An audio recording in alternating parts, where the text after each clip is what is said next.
Alright, good day mga kabakal. So, hinangin natin to. Ang gagamitin nating voltahe at saka wire speed dito ay 18.5 and then 15.5 yung wire speed. So, ang size ng ating wire ay 1.0. Okay. So, kaya gumamit tayo ng mahina lang mga kabakal kasi itong cap plate na to ay 6mm lang yan. And then itong SHS natin, square hollow section, ay 6mm lang din. Okay, so hindi tayo pwedeng gumamit ng malakas dyan kasi matutunaw. So ganyan yung technique mga kabakal. Okay, ngayon hinangin natin to ng 2F, no? 2F ang tawag ba dyan? Correct nyo na lang kung mali.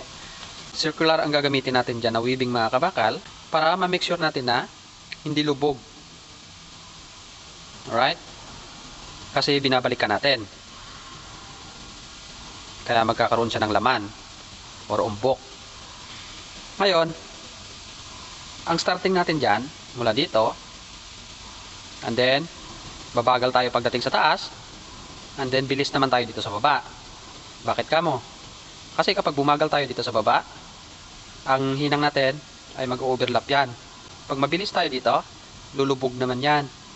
Kaya ang gawin natin dyan, bilis, and then bagal, bilis, bagal, bilis, bagal, bilis, bagal. So yan ang gagawin natin ngayon. Okay, so umpisa natin. Let's go.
Okay.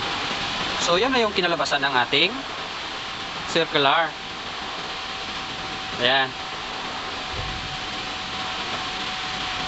So ang ginamit nga pala natin dito ay forehand mga kabakal, ha. Hindi pa hila. Ang forehand ay patulak. Okay? Ang pahila naman kasi backhand yon. Alright. So ayan mga kabakal, kaya kapag kayo ang mag-thread test, kapag alam nyo mga 6mm lang yung plate, ay alam nyo na kung anong gagamitin yung mga voltahe at saka amperahe. Okay.